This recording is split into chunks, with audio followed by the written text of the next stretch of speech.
But now let's turn around and buy something. Does anybody aspire to owning a home? Okay. So we're going to turn this around now, and we're going to actually, so that was money coming in, and we were earning interest on our interest. Now when you borrow money, who gets the interest? The bank. It's the amount that you pay for the privilege of borrowing money so that you can live in the house of your dreams today and pay for it for the next 30 years. This, by the way, is where our last financial bubble exploded.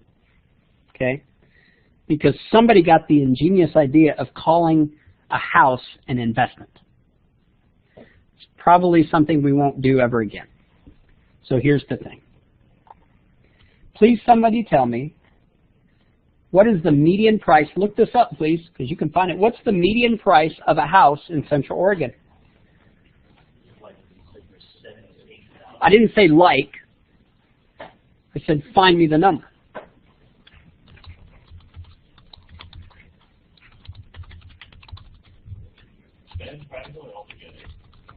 Just find a good average. Maybe Ben, I don't know. 394,000. So I got 394,700.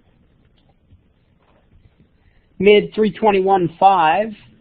Holly's saying 321.5. 320. 350. What did you get? The same thing. Oh, okay. That's for Ben. I have for Ben 394,700. Okay, so how about if we go? Okay, so how about if we say 320? Cool. By the way, when I did this just a year ago, it was 250. By the way, the reason people invest in homes, especially in Bend, granted, it goes up high, it goes down, it goes up high. My house is estimated to make an additional 7% increase in price in the next 12 months. That's why people invested in real estate. Okay? Here we go. So 320,000. What do you think? Now look up, now Google, what is the 30-year fixed interest rate on a house? I want today's number, not yesterday's number, not the guess. What is the... So it's a 30-year fixed loan. Interest rate for 30-year fixed loan. Holly's typing away. Do, do, do, do, do, do, do. Yours is 6.2? 5.75? So it's close. On a $300,000, that's what we're at. Nobody puts anything down on a house anymore. You put 27,000 down. That's good. So what was the number? Okay. So we'll use 5.75. What? You're saying 5.75 is terrible? Yeah. I think it's terrible. I see 3.74 here. Guess what mine is? Paid off? Nope. I wish it was paid off. That'd be great. 2.15% on a 30-year fixed. It's called credit, people. So there we are. 5.25, and we're gonna normally 30 years is what we can get. What's called a fixed APR, 30-year loan. So here's the thing. We need to figure out the total amount paid for this house. And there just so happens to be, we're making a what? A house what? What do we call this? A house payment. Well, wouldn't you know, there's a function called the payment function. Okay? Payment function. Now, the one we're looking for is this one, the PMT. It just calculates the payment for a loan based on constant payments. Are we going to make constant payments? Yeah, we're going to pay every month. And a constant interest rate, which we have. Right? Our interest rate doesn't change. You went to insert for the insert function. Yep. So what I did is I went over here. There's 5 basic functions here. If we just hit here, it just sums up a column for us. But we come over here, there's 5 basic functions that we'll talk about. Oh, I guess I got to go off of this. And those are here. Sum, these are the ones we use most. Sum is to add up, summation. Okay. Average, give me the average value of a group of numbers. Count numbers kind of confuses people. It really should say count cells. It just gives us the total numbers we're using. Okay. Or how many cells have a value in it. Because if there's a cell without a value, it doesn't count that one. Max is the highest number in a range, and min is the lowest number. These are the things we tend to want to know most. What's our highest cost? What's our lowest cost? Make sense? Okay. And then more functions. By the way, we have functions upon our functions. So I'm going to come in. I know that's the PMT function. I'm going to say, OK, there's PMT. I'm going to click on it. And doesn't this look familiar? Yeah, except this time out, instead of giving us the interest, it's going to give the bank the interest. Okay. So what's our rate? What cell has our rate? B2. Except that's an annual rate, so I need to do what with that to figure out my monthly interest rate? I'm going to divide that by 12. My number of periods then is what?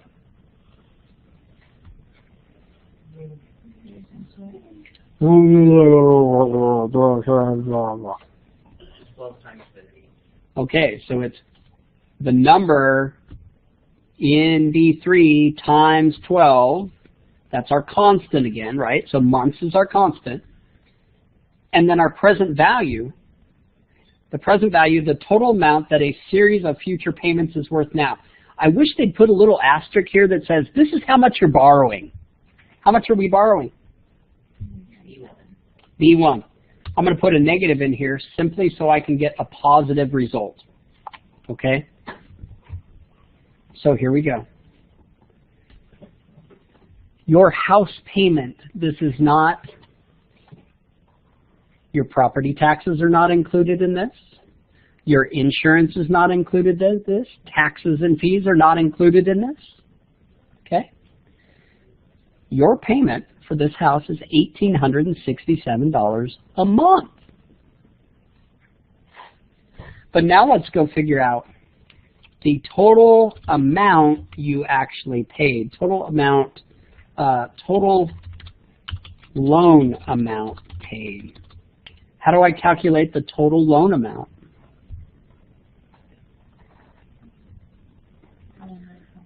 Pretty simple. How did we calculate how much you paid into your investment? Right. So we say equals the total amount I'm paying each month times what? Times the number of years times 12. And that's simply the number of months, right? So 320 months, 320 payments. For 320 payments, I'm going to pay $1,800 320 times to own my house. Are you ready for how much the house really cost you? I'm glad you're all sitting down. Like 500,000. Think it's 500,000? Almost twice as much. Wow. It is 672,000. Now, how do I calculate what I really want to know, which is my total interest paid? Nope. You could just subtract. I can just subtract. I can subtract the amount I borrowed by the total amount I paid. So I'll take the total amount I paid minus the amount that I originally borrowed, and I paid $352,000 in interest for the privilege of owning a home.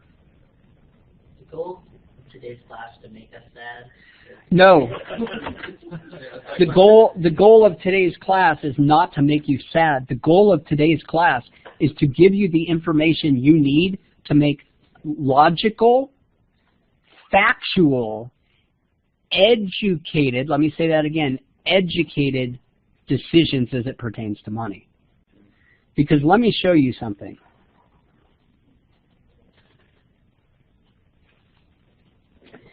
Instead of owning the fancy home in Bend, you decided to live in a tiny house in Bend. Okay? That tiny house, now first of all, this person paying this $1,800 payment, okay, do they have a bunch of money to invest in retirement? No. But see what happened, because we just did we do dynamic formulas or static formulas here? Dynamic. So suddenly watch what happens. Let's just look at a few things here. This is the average interest rate, but you know what? My credit freaking rocks. So I didn't pay 5 1/4. I paid 2.15% for this same house. I'm only paying $114,000 in interest. Do you see the difference in interest? Let me go back up here and let's put in, what was it, 5 3/4? Let's see what happens for the person who didn't pay on that car loan a few times, you know, didn't really worry about paying their student loans. So they ended up with 7 1/4%.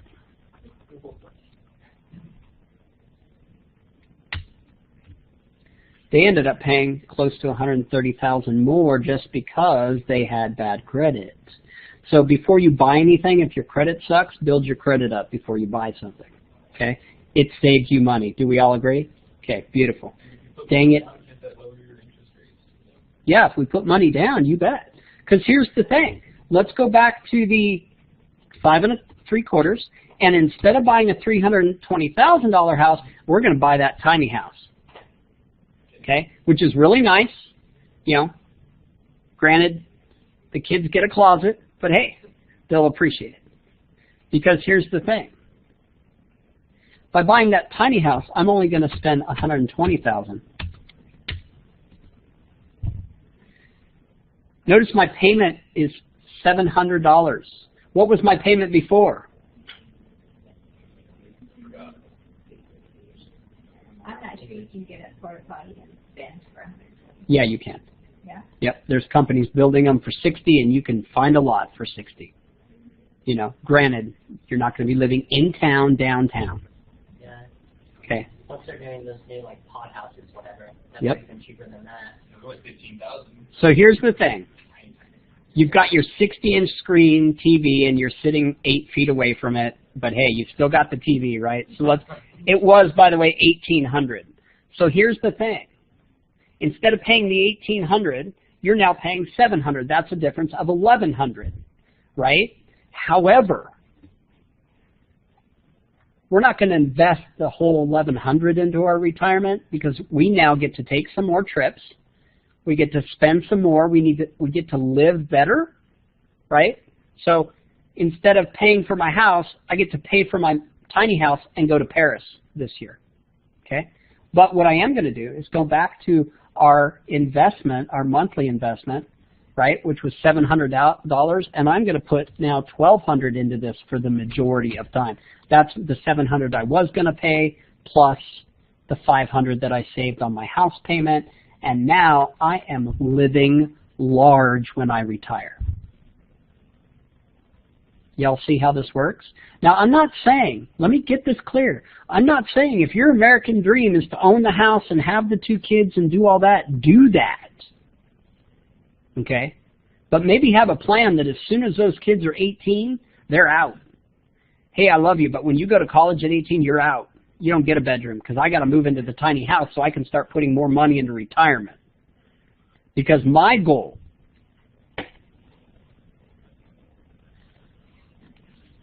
is this.